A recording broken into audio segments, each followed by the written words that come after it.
Good afternoon, good evening, students. I hope you're doing good. Welcome back to the channel. Today, we're back with another lecture concerning linguistics for first-year students. As you can see, it is about linguistics or comparative linguistics, or also known under the name of comparative grammar.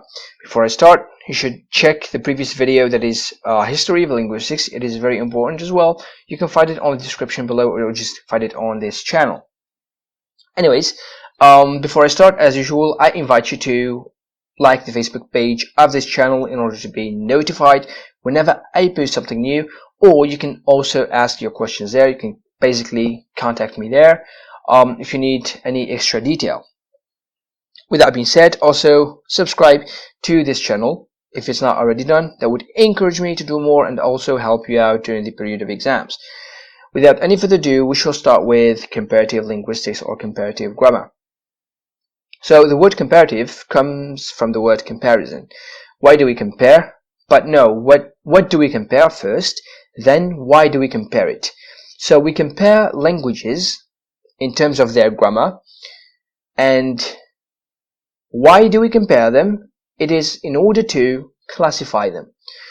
We have two kinds of classification. We have the first one, that is genetic classification. It deals with families, language families, family tree. I'm sure you all know something about that, but it is not our concern of today.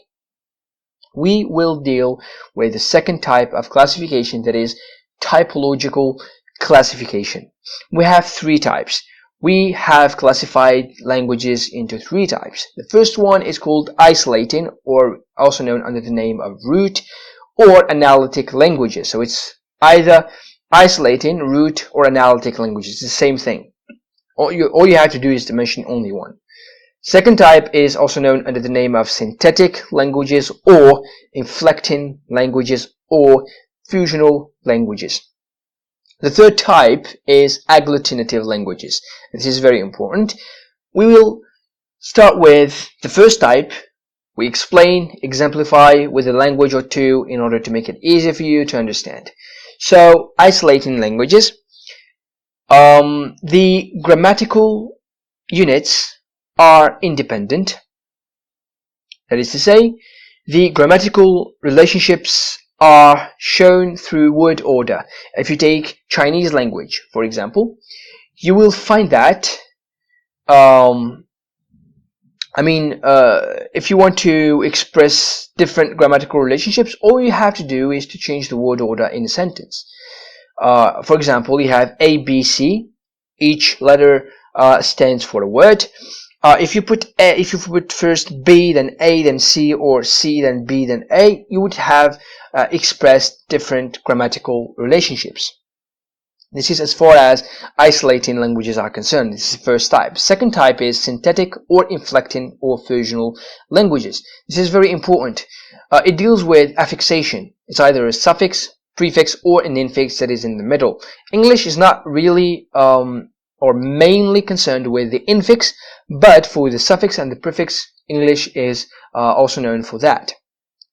By the way, English also belongs to the first type. It belongs also to the second type and the third type as well. You are going to see why.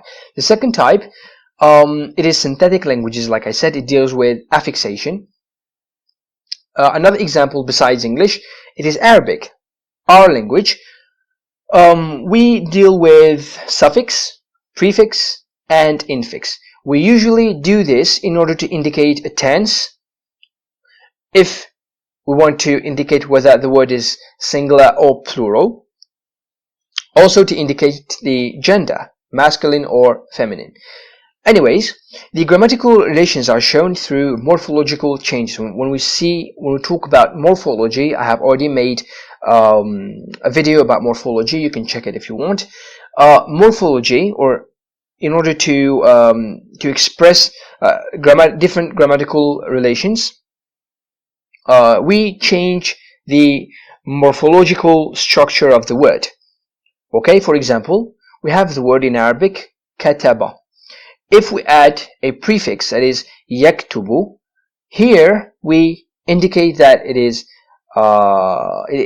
we indicate a new tense, that is al-mudari. It's the present simple, I guess. Then, in order to express this differently, we can say that the internal structure of the word may change. We have kataba. If we go to, let's say, to change the internal structure of the word, we can change it into katibun. Here, we moved from the verb to a noun. Okay? So endings may express several grammatical meanings. For example, in the Arabic language, if you add ta at the end, it might mean feminine. For example, you say kataba, which means the singular, the masculine. Then you say katabat. Here it means feminine. Still the same verb, but it has a different grammatical meaning. In the English language, for example, if you say, for example, finish is the present simple. You add the ed at the end. It's finished. It's the past simple. So here we can say that endings may express several grammatical meanings. We move to the last type, that is agglutinative languages. It means that words are built up out of a sequence of morphemes put together. Each morpheme expresses one grammatical meaning. I'll exemplify in order to make it easier for you. We have the word black, it's a morpheme, of course, and out is another morpheme. Both of them express something alone, like black is a color. Out, it means, like, for example, it might mean outside, so it depends on the context, but they have a specific meaning. But if you put them together as one word, they express one grammatical meaning, a new one. For example, if you say blackout, it means to go unconscious or to lose consciousness, blackout, to pass out, for example. So these are the three types of typological classification. I hope I made it easier for you. It's a short video before I move to the next one in the next video, of course. Next time we are going to deal with linguistics as a scientific discipline. This one is going to be pretty long. Anyways, if you have any kind of questions, feel free to message me or ask them in the comments below, or message or contact me on the Facebook page of this channel. Otherwise, I tell you, see you in the next video. Peace.